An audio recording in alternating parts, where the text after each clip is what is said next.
بسم اللہ الرحمن الرحیم۔ حضرت بی بی فاطمہ رضی اللہ تعالی عنہ کا معجزہ۔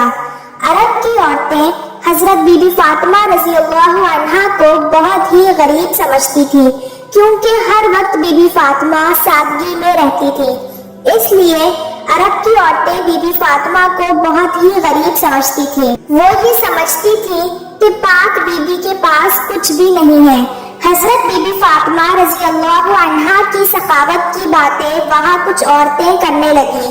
ان عورتوں میں سے ایک منافق عورت بولی کہ میں نہیں مانتی کہ بنت رسول اللہ کے پاس کوئی معجزہ ہے یا کوئی دولت ہے، وہ ہر وقت سادگی میں رہتی ہیں۔ اس بات کو جاننے کے لیے وہ عورت حضرت بی بی فاطمہ رضی اللہ تعالی عنہا کے گھر پہنچی تو آپ نے دروازہ کھولا، اس عورت کو اندر بلایا، گھر میں بٹھایا تو وہ عورت بولی، اے بنت رسول اللہ، آپ کی سخاوت کے چرچے سرے عام ہو رہے ہیں، آج میں بھی چاہوں گی کہ آپ مجھے بھی کچھ دکھائیں۔ حضرت بی بی فاطمہ رضی اللہ عنہا فرمانے لگی کہ اللہ تبارک و تعالی نے ہر انسان کو وہ عطا کیا ہے جو اس کے لیے بہتر ہے۔ پاک بی بی فرمانے لگی، اے عورت، وہ نعمتیں دیکھو جو اللہ تبارک و تعالی نے تمہیں جسم کی صورت میں عطا کی ہیں، ان نعمتوں کے آگے دنیا کی دولت کچھ بھی نہیں ہے۔ وہ عورت حضرت بی بی فاطمہ رضی اللہ عنہا کی باتوں پہ ہنسنے لگی اور کہنے لگی کہ میں آپ کے گھر پہ دولت دیکھنے آئی ہوں کہ آپ کے پاس کتنی دولت ہے۔ وہ عورت کہنے لگی کہ آپ مجھے کچھ بھی معجزہ یا دولت دکھا دیں تو میں مان جاؤں گی کہ آپ کے والد اللہ کے رسول ہیں اور آپ کا خاندان سچا ہے۔ حضرت بی بی فاطمہ رضی اللہ عنہا نے فرمایا کہ وہاں پہ میرا مصلی رکھا ہے جس پر میں نماز پڑھتی ہوں، اس کو ہٹا کر دیکھو، تمہیں تمہاری مراد مل جائے گی۔ وہ عورت جیسے ہی بی بی فاطمہ کے حجرے میں پہنچی اور اس نے مصلی ہٹایا، وہ عورت کیا دیکھتی ہے کہ مصلی کے نیچے بہت ہی لاتعداد خزانہ پڑا ہوا ہے، ہیرے جواہرات اور کافی سارا سونا تھا، جو وہ دیکھ کر حیران ہو گئی۔ وہ جیسے ہی جواہرات نکالتی رہی، خزانہ ویسے کے ویسا ہی رہا۔ وہ عورت جیسے ہی بی بی فاطمہ کے سامنے آئی تو حضرت بی بی فاطمہ رضی اللہ عنہا اس عورت کو مسکرا کے دیکھنے لگی اور وہ عورت پاک بی بی کو بہت ہی حیرت سے دیکھنے لگی۔ وہ عورت بی بی فاطمہ سے کہنے لگی کہ آپ کون ہیں؟ آپ تو اتنی سادگی میں رہتی ہیں، آپ کا لباس اتنا سادہ ہے اور آپ کے پاس اتنی دولت ہے، میں تو یہ سوچتی تھی کہ آپ کے پاس دنیاوی دولت نہیں ہے، تبھی آپ اتنی سادگی میں رہتی ہیں۔ حضرت بی بی فاطمہ رضی اللہ تعالی عنہا فرمانے لگی کہ اللہ تبارک و تعالی نے دنیا کے تمام خزانے ہم اہل بیت کے قدموں میں رکھ دیے ہیں اور اللہ کی مرضی یہ ہے کہ ہم سادگی میں رہیں تاکہ کوئی بھی شخص سادگی اختیار کرنے میں شرم نہ کرے۔ حضرت بی بی فاطمہ رضی اللہ تعالی عنہا فرمانے لگی کہ اس دنیاوی دولت کا تو آخرت میں سخت حساب دینا پڑے گا۔ جیسے ہی اس عورت نے آپ کا اخلاق اور معجزہ دیکھا تو وہ قدموں میں گر پڑی۔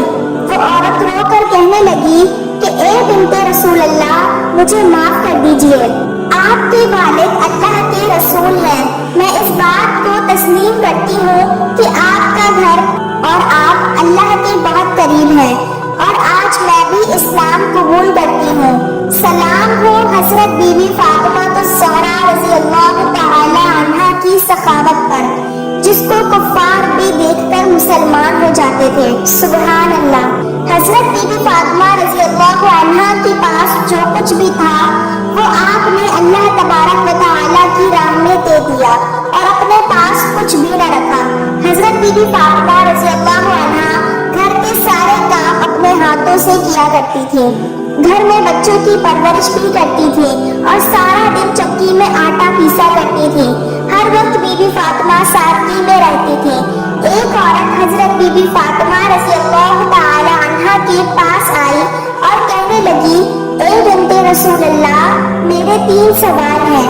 پہلا یہ کہ کوئی ایسا عمل ہے جس سے انسان کے سارے گناہ معاف ہو جائے؟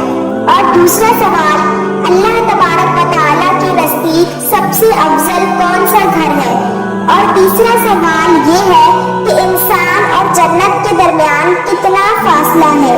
یہ بات سن کر حضرت بی بی فاطمہ رضی اللہ عنہا فرمانے لگی کہ میں نے اپنے ابا حضور صلی اللہ علیہ وسلم سے سنا ہے کہ اپنے والدین کی خدمت کرنا ایک ایسا عمل ہے، اللہ تبارک و تعالیٰ انسان کے گناہ ایسے معاف کر دیتا ہے جیسے آگ لکڑی کو ختم کر دیتی ہے، اور ایسے معاف کر دیتا ہے جیسے آگ لکڑی کو ختم کرتی ہے۔ اور تمہارا دوسرا سوال تھا کہ اللہ تبارک و تعالیٰ کے نزدیک کون سا گھر زیادہ افضل ہے؟ جس گھر میں عورتوں کا پردہ جتنا افضل ہوگا، اللہ کے نزدیک اس گھر کا مقام بھی افضل ہوگا۔ میں نے اپنے ابا حضور سرکار دو عالم صلی اللہ علیہ وسلم سے سنا ہے کہ جیسے جواہرات کے لیے صندوق ضروری ہے، ویسے ہی عورت کے لیے پردہ بھی ضروری ہے۔ اور تمہارا تیسرا سوال یہ تھا کہ انسان اور جنت کے درمیان کتنا فاصلہ ہے۔